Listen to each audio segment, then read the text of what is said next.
Beaverworx Diecast Racing, your source for diecast racing action.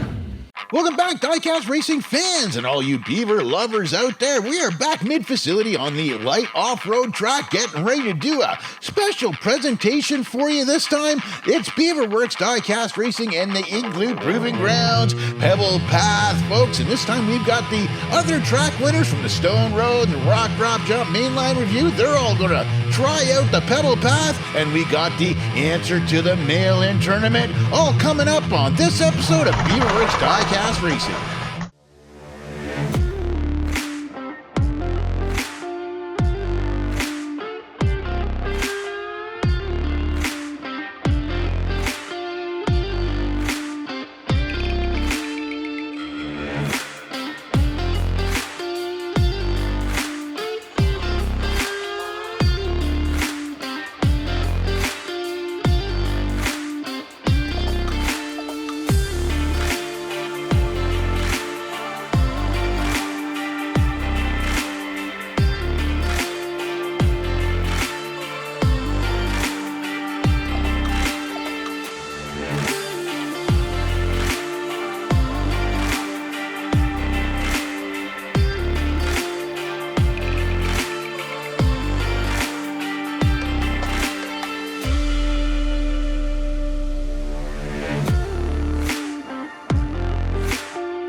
There you go. It's our little introduction for the 6 vehicles we're going to be running today. They're all winners from all the other tracks to see if they can cross over and perform on the Pebble Path. This is the light off-road course here at the Igloo Proving Grounds, and it is 256 centimeters, 96 inches, or 8 feet of logs, light aggregate, and you've got to get down in the fastest time, folks. A couple of runs mostly, but this episode's just going to be like a exhibition, so let's just jump into it.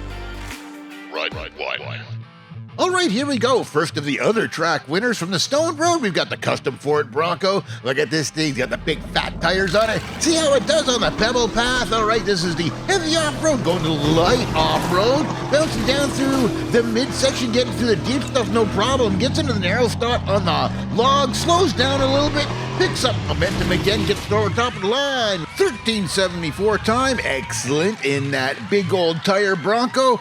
Mind you, we have had some faster stuff, but that is definitely the first vehicle that can transfer from one event over to the other. Great stuff. Checking out the Igloo replay. Like checking these out because you can get that whole action down. Super slow-mo coming down into the ramp onto the first curve, which is always tricky. Bouncing around. Here it gets real narrow and then into the deep sand. Sometimes you get these fat tire vehicles. They're either going to go crazy fast or you're going to possibly lose momentum or get upside down and maybe get over the edge, and that's a pretty scary trap right there. That's a major cave down there. Anyways, coming down through the logs, no problem, bouncing around, getting a little loose, and then making it over top of the line. Still great time, 13.74 time for the Bronco. Right, 2. Second vehicle crossing over from the Stone Road, we got Kowalski and that Jeep J10. This thing looks excellent. New casting from HotWheels. We just had it in an episode not too long ago. Here he is. He's down off the ramp, coming down through that first corner, down off the drop off into the deep stuff. You know what? This has got the smaller size, medium sized tire, I guess you'd say, and making it down with an 11.77 time. Now that's more what you're looking for on the Pebble Path, folks. That's a nice vehicle right out of the package. None of these have been modified. These are rip and rolls, and then we store real nice in some containers to make sure they don't get mashed around. Try and keep them pretty. Here's some Igloo replay. Beautiful run out of that Jeep, coming down off the ramp, getting into that first corner. That's some aggregate and some corner action you got to deal with. Nothing is straight. Both sides are all wonky, and the surface is all wonky. This is when it gets into some deeper sand right there, and then onto the log section, and this is where you can catch some speed, but then they start going sideways. You can catch some weird edges. Lots of upside down action right there before the line, but the Jeep pulls it off. Down over top of the finish line, he gets it. 11.77 time, and that's excellent.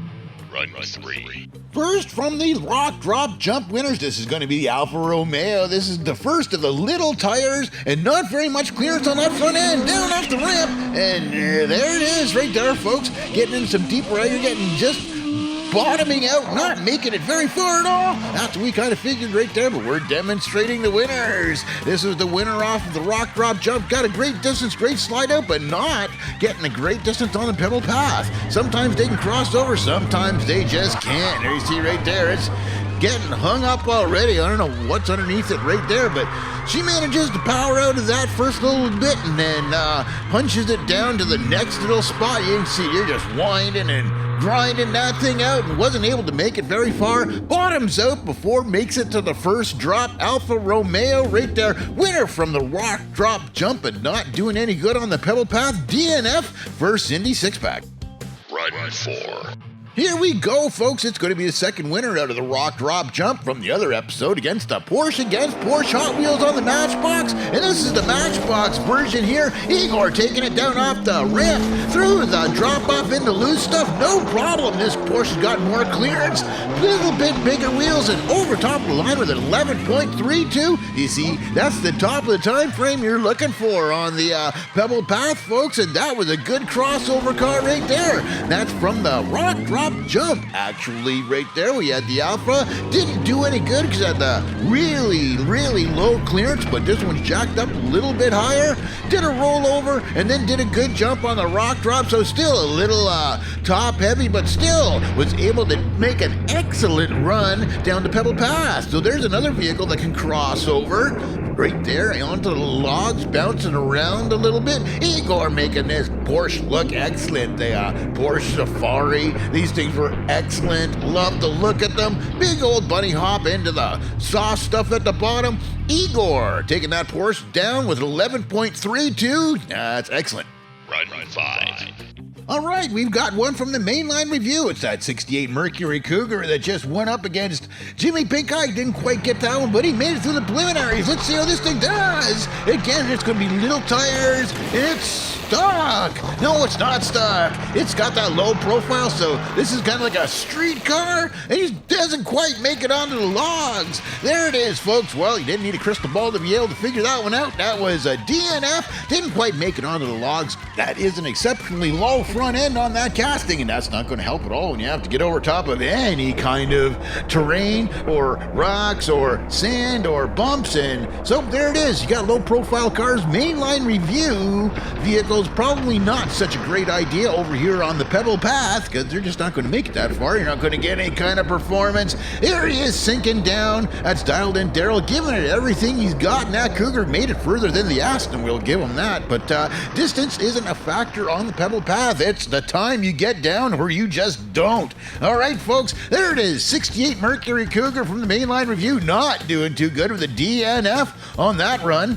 Results so far, folks, it looks like the Stone Road vehicles are going to be able to pull off some decent times, not the fastest ones we've been able to see on the Pebble Path before. Rock drop jump cars, well, the Alfa Romeo being pretty low on the front end couldn't do it, but the Porsche, if you got a little bit of clearance, best time today so far, 11.32, and mainline review cars might well not even try. Next mail-in tournament, folks, we needed you to do a poll on the last episode, and you guys voted for the all freaking 4. That means what we know so far. It's going to be a 4-vehicle team event, modified entries only. Cross-tracking is allowed. That's kind of why we're doing this episode here, and there's going to be prizes for second, third, and best-looking team. More details on how to enter is going to be on the next episode. Run 6.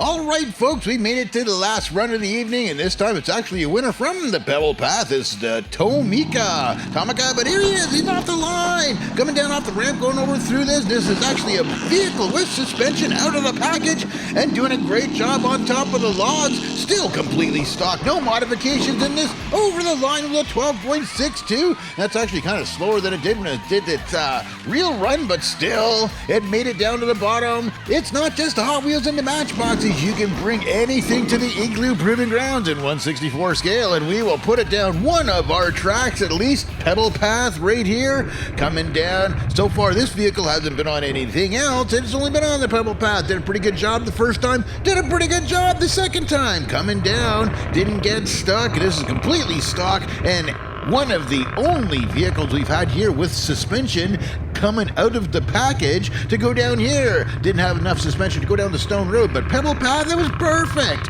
Not the fastest time of the day, but still, it is made for this kind of environment. Right down over top of the line, there it is, the Mercedes, going down there with D-Man, 12.62 time.